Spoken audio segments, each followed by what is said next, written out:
Hey, this is the intro to a series that is going to start happening on the weekly. It's a series where I just talk about the Pro-Am team, DB Nation, what's going on, maybe different facts, talk about the archetypes, different what's happened that week game-wise. If we haven't played, I might bring in special guests, something different every single week. And just wanted to start this out by giving a little report of what's been going on so far with the team. The team right now, we're sitting on a 22-6 record, and we just hit elite last week. So I wanted to start off by talking about what our roster is looking like from top to bottom, and then I'll start talking about a couple games that have happened and some big highlights from the first month or so of DB Nation that has already happened that I haven't talked about yet. So to start out with, I'm going to talk about the team and the roster right now. Right now, we have run 2 point guards, which is a position that is really hard to find a good player at who knows what they're doing and has a high basketball IQ. So the first point guard that's played most of our games with us is Kirkus11, a.k.a. Vladimir Papadopoulos, Luke Kirk.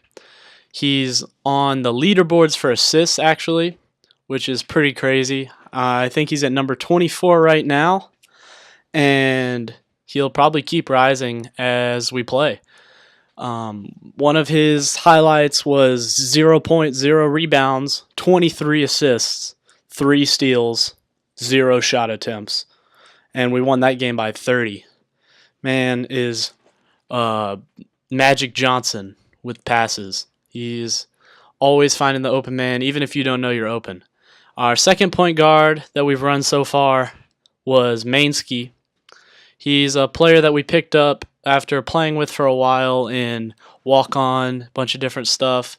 And usually when running point guard, he uses a playmaking slasher or a slashing defender. And this is really deadly because he has a lot of speed and he has a pretty high basketball IQ. He averages about 9 assists. Kirkus averages about 17, but he's been playing a lot more than Mainsky. And Mainsky has definitely gotten the job done, averaging about 15 points. Kirkus is, I forgot to mention, has a couple different archetypes. Started out the season with a shot creator first, playmaker second. He can shoot really well with it and finds himself open a lot, but more than that, he just finds open teammates. Really doesn't matter what archetype he's using. Second archetype he used for a little while was playmaking sharpshooter, playmaking first, sharpshooting second, because he really prefers to take standing shots than off the dribble.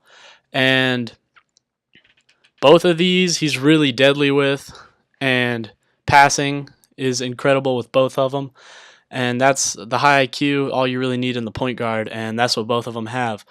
At the 2, we've gone with a lot of different players because our lineup's very versatile.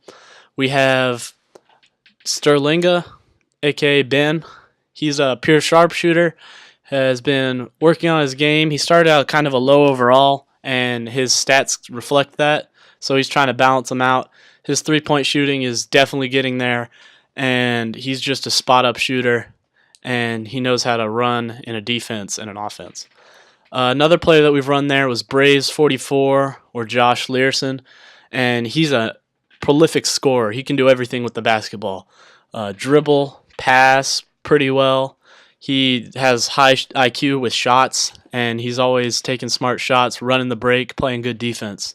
But he can also run the 3, and that's something that's great about him. Another 2 guard that we have, Lesta or Jaquez, he can shoot, and he's also a point guard.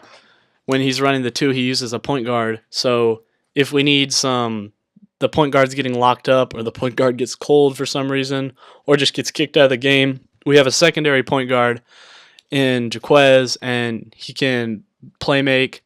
He has a pretty good shot and also pretty high IQ. Power forward, we've only really run 2 players so far at power forward. It's DJ Radke, 5. His name's just DJ Radke. Very creative. And he is a sharpshooter first, rebounding second, 7'3" center, lower weight, which is why sometimes he runs power forward because we have a fat center sometimes in there. So he can shoot the rock when he finds himself open. He really got his release down as the year went on, and he's shooting high percentages. Gets about 7 boards a game, which is what we need. A couple assists. Sometimes he even gets a couple blocks. I mean, he knows how to run the zone well. Even if he has an AI on his side, he can help carry that AI, and just knows how to get open as a sharpshooter on offense. That's something that he does really well. He's scoring about, I want to say, 15 a game. I forgot to mention Braves is actually scoring about 25 points a game, or Josh, and he's just killing it. Now our center is perryschill. He and DJ Radke sometimes switch up the 4 and the 5 because he has a 7'1" athletic that he likes to run with, but recently he uses his 7'3", rebounding first, post-scoring second, max weight center. Just been killing it. He brought his rebounds way up from the beginning of the season when he was using his power forward, now averaging about 13. And since he started using this player, he's averaging about 20 and 15 with this specific player. Usually shoots pretty good percentages inside, mostly dunks and layups. Good rebounding, pretty good defense in the zone. Pretty good basketball IQ, I would say. And a couple other players that we have played with so far this season have been Splash Bros 004. His name's Stratton. He is a really good sharpshooter when he's open and just needs to get that basketball IQ and that defense up a little bit, but he knocks down every single shot. Great sharpshooter. We also have one other small forward that can sometimes run the 2. Austin Wright. He is a slashing shot creator, and he's really good going to the basket, running the break. He's 6'10", so he has a long wingspan that plays pretty good defense, especially in the zone. Really good closeouts, all that. And he averages about 23, 24 points a game. Gets a good amount of rebounds when he's running the 3, like 5 rebounds a game, and really can find himself open a lot. Shoot the mid-range pretty well. The 3-pointer, 40%. It's okay, especially for a slasher. That's the lineup right now, and I'll definitely start talking about how the season is going, what's happening with the team, how to get on the team, and upcoming podcasts.